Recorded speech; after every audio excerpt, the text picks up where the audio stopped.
पण त्या दिवशी तिनं खूप सांगण्याचा प्रयत्न केला की पप्पा विमान फ्लाईट चांगला नाही, हे नाही. आणि VSR व्हेंचरच्या लोकांनी 3 दिवसा पहिलं तिला मेल पण पाठवला होता.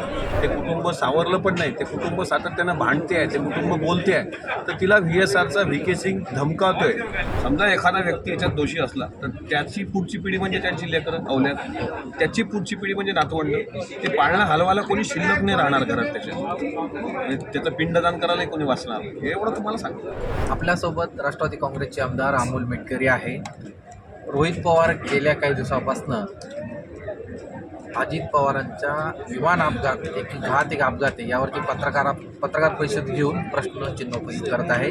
याचं उत्तर महिनाभरात काय मिळेल नाही, राज्यातील जनता या उत्तराकडे लक्ष लावून आहे. मात्र आज अमोल मेटकरींनी पिंकी माळीच्या कुटुंबाची भेट घेतली. नेमकं काय झालं आणि त्यांना काय वाटलं या संदर्भात त्यांनी एक ट्विट केले आणि दावा देखील केला. नेमकं ट्विट काय आणि दावा काय आपण त्यांच्याकडे समजून घेऊ. पिंकी माळीची आई माया माळी ही गेल्या 13 दिवसापासून सुश्रुषा हॉस्पिटल दादर वेस्ट इथं ॲडमिट असल्याचं मला काल समजल्यानंतर मी आज त्यांच्या कुटुंबियाची भेट घेतली.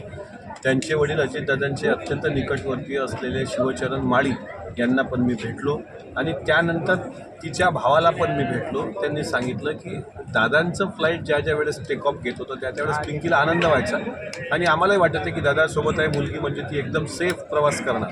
पण त्या दिवशी तिनं खूप सांगण्याचा प्रयत्न केला की पप्पा विमान फ्लाईट चांगला नाही, हे नाही. आणि VSR व्हेंचरच्या लोकांनी 3 दिवसा पहिलं तिला मेल पण पाठवला होता आणि आता ती गेल्यानंतर ज्या पद्धतीनं ते कुटुंब धसक्यात आहे, ते कुटुंब सावरलं पण नाही, ते कुटुंब सातत्यानं भांडते आहे, ते कुटुंब बोलते आहे, तर तिला VSRचा VK सिंग धमकावतोय कि जाने दो ना, काय को पत्रकारों के आगे बवाल खड़ा कर रहे हो. अजित पवार जी का वो सुमित कपूर ने कैसा फ्लाइट ठोक डाला, साल्या ठोक डाल्याची भाषा म्हणजे तो अंडरवर्ल्डचा डॉन झाला. तर VK सिंग याच्यापासून पिंकी माळीच्या कुटुंबाच्या जीवाला धोका आहे आणि त्या संदर्भात मी स्वतः आज 2 प्रश्न उपस्थित केले. एक ऑन रेकॉर्ड केला, तिच्या कुटुंबाला आर्थिक ही जबाबदारी जो आहे भार त्या दवाखान्याच्या ट्रीटमेंटचा तो महाराष्ट्र सरकारने घ्यावा आणि त्याबद्दल हो असं उत्तर माननीय मंत्री गिरीश महाजन यांनी सरकारच्या वतीनं दिलं. दुसरं, तिच्या कुटुंबाला संरक्षण मिळावं याकरता मी उद्या गृहमंत्र्यांना पत्र देतो, कारण VK सिंगला वाचवण्याचा प्रयत्न होतो आहे.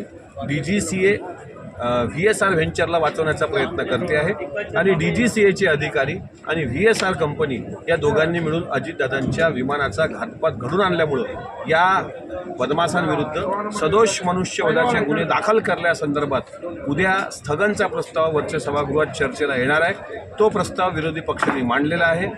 कालपर्यंत तो चर्चेला आला नाही, आजही चर्चेला येणं अपेक्षित होतं, पण आता मुख्यमंत्र्यांना विचारून उद्याच्या कामकाजात तो येईल अशी मला अपेक्षा आहे. त्या कामकाजात ती चर्चा आली तर नक्कीच तुम्हाला सांगतो की या CBI चौकशीला आणखी ज्या काही चौकशा सरकारकडून चालू आहे त्याला गती आहे. खरं तर रोहित पवार वारंवार घात यावरती पत्रकार परिषद आहे. मात्र तुमची भाषा देखील त्याच स्वरूपात येते.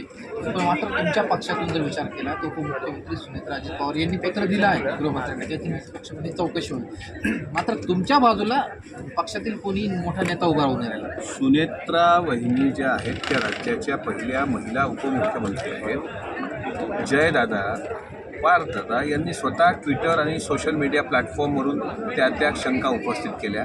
माझ्या पक्षाच्या सर्व आमदारांना तशा शंका होत्या म्हणून 20 आमदार स्वतः तुम्ही दाखवलं की मागच्या आठवड्यामध्ये आदरणीय सुनेत्रा वहिनींना भेटल्या.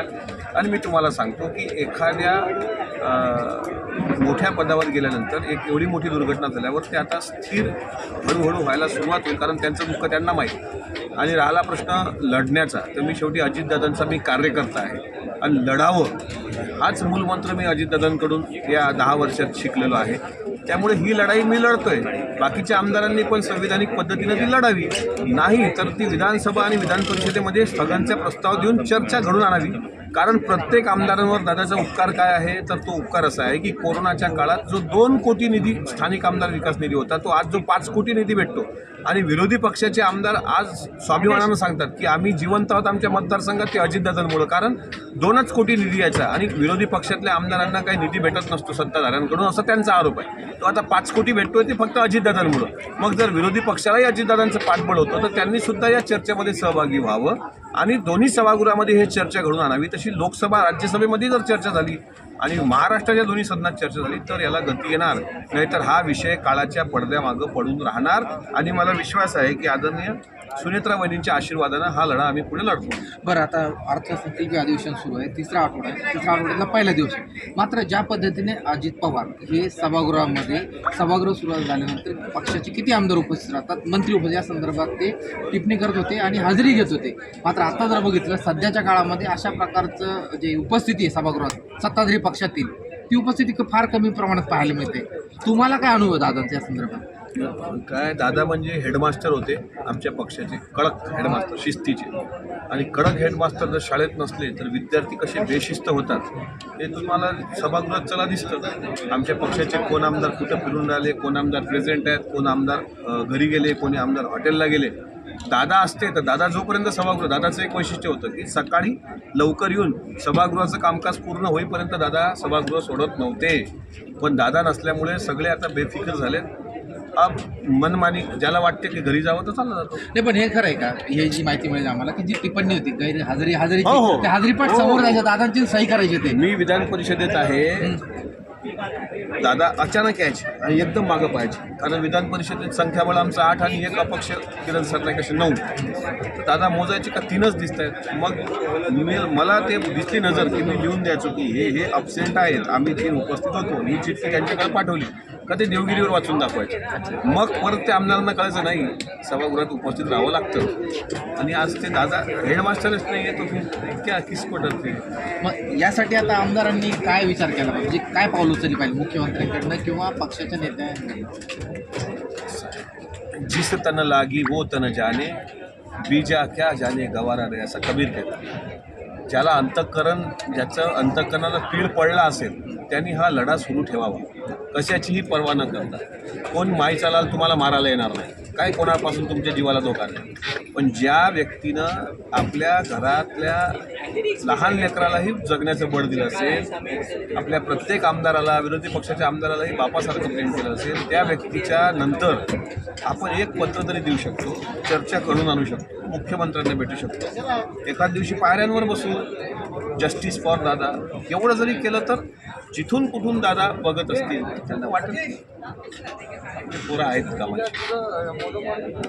आम्ही करतो, आम्हाला आमच्या नैतिकतेला ते आवडत नाही, शांत राहणं करतो. आम्हाला चायला धमकी देणारं कोणी अजून जन्माला येणं बाकी आहे. तुम्हाला सांगतो ना, ह्याच्यामध्ये जो कोणी मास्टर माइंड दिसेल ना, त्याच्या घरात पाळणा नाही हलवणार त्याचा नातू, 3री पिढी जिवंतच राहणार नाही. हे तुम्हाला चॅलेंज देऊन सांगा.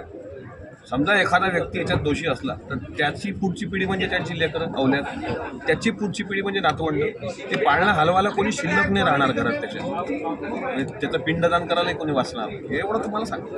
त्याची किंमत मोजावी लागली तर ते मोजायला तयार आहे. शेवटी अमोल मेटकरी त्यांनी म्हटलं आहे की दादांचा घात या संदर्भात जोपर्यंत समोर येत नाही तोपर्यंत आपण अशाच प्रकारे विधानसभेत असो किंवा विधान परिषद असो, हे आपण आपलं आयुध वापरून आपण अशा प्रकारे न्याय मागण्याचा प्रयत्न करणार. त्यासाठी मग कोणतीही किंमत मोजावी लागली तरी चालेल, अशा प्रकारची भाषा अमोल मेटकरी यांनी व्यक्त केली आहे. Prashant Godse, let's up Marathi, Mumbai.